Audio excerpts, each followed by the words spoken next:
Praise the lord. ખ્રિસ્તમાં ભાઈએ તથા બહેનો, દિવ્ય અને દિવ્ય સંદેશમાં તમારું સ્વાગત છે. ઓગસ્ટ 25મી તારીખ. આ સંદેશ સાંભળનાર તમારા સૌ માટે અને તમારા પરિવારજનો માટે પ્રાર્થના કરું છું.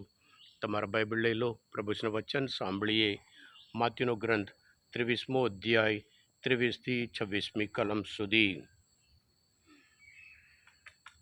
ઈસુએ કહ્યું, ઓ શાસ્ત્રીઓ અને ફરોશીઓ, ઓ દંપીઓ, તમારી કેવી દશા થશે! ફુદીનો, વરિયાળી અને જીરાના 10મો ભાગ તમે ધર્મદામાં આપો છો, પણ શાસ્ત્રની મહત્ત્વની આજ્ઞાઓ, ન્યાય, દયા અને નિષ્ઠાની ઉપેક્ષા કરો છો. પેલી બીજી વસ્તુઓની ઉપેક્ષા કર્યા વગર તમારે આને જીવનમાં ઉતારવી જોઈતી હતી.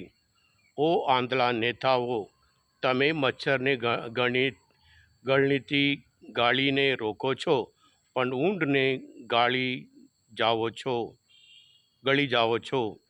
ઓ શાસ્ત્રીઓ અને ફરોશીઓ, ઓ દંપીઓ, તમારી કેવી દશા થશે!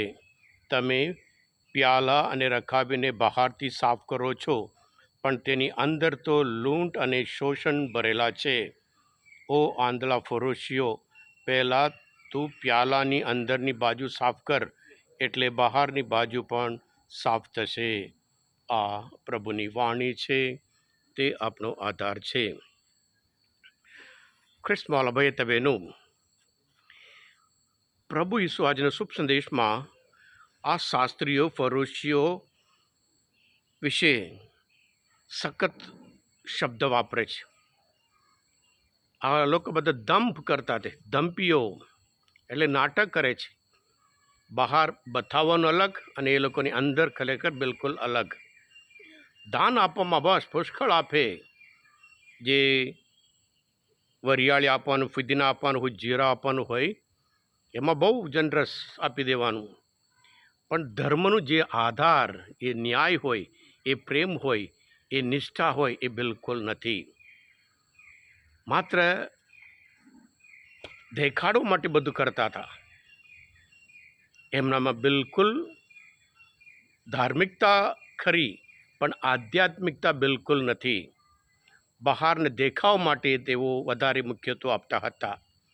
જે બાબત મુખ્ય છે એના માટે મુખ્યત્વ નહીં, જે અગત્ય છે એના માટે મુખ્યત્વ નહીં, પણ જે બિલકુલ અગત્ય નથી એના માટે વધારે મુખ્યત્વ આપતા હતા. એટલે પ્રભુ ઈસુ ઉદાહરણ સાથે, તમે તો કેવા આંધળા નેતાઓ,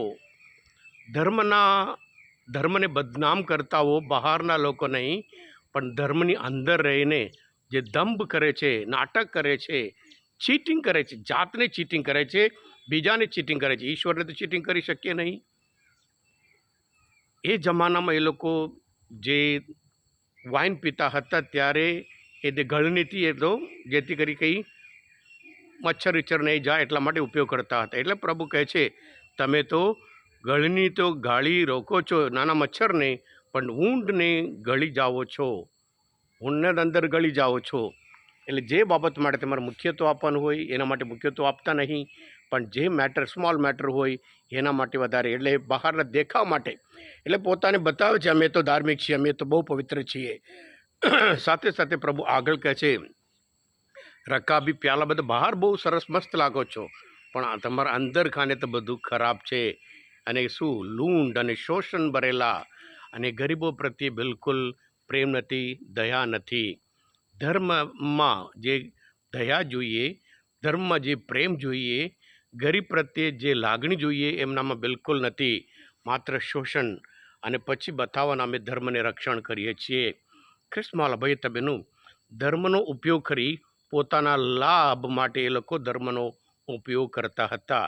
એટલે પ્રભુ ઈસુ, તમે ધર્મનું નામ લઈને શોષણ કરો છો, લૂંટો છો, અને એ આંધળાઓ, તમારામાં ધર્મ છે જ નહીં, એમ કરીને કઠિન શબ્દમાં પ્રભુ ઈસુ એમને વખોડી નાખે છે.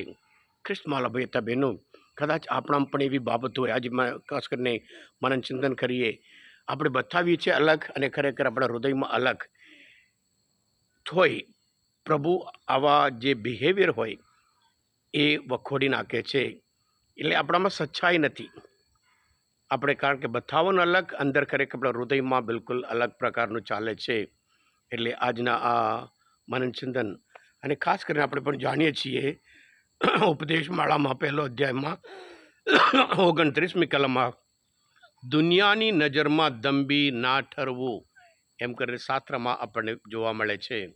ખ્રિસ્તમાં ભયતા બેનું આપણામાં હંમેશા સત્ય ઉપાસના કરીએ, જેથી કરી જે બહાર દેખાય એ જ આપણે અંદરમાં પણ હોય, અને સાથે સાથે હંમેશા બીજા પ્રત્યે પ્રેમ બતાવીએ, દયા બતાવીએ અને હંમેશા નિષ્ઠાપૂર્વક ભક્તિ કરીએ એમ કરીને આજના શાસ્ત્રપાઠ આપણને માર્ગદર્શન આપે છે.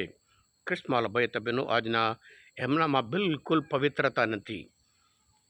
આ સંદેશ શાસ્ત્રપાઠ સમજવા માટે પ્રભુ શ્રી ઓળખવામાં મદદરૂપ થયા હોય, તમે પોતે દિવ્ય દયા અને દિવ્ય સંદેશ સબસ્ક્રાઈબ કરજો અને બીજા માટે પણ ફોરવર્ડ કરજો, કારણ તમે બધા આશીર્વાદિત છો, અભિષિક્ત છો. પ્રભુ ઈસુ તમારામાં વિશ્વાસ રાખું છું. બોલો દિવ્ય દયાનું જય. God bless you all. Jesus I trust in you.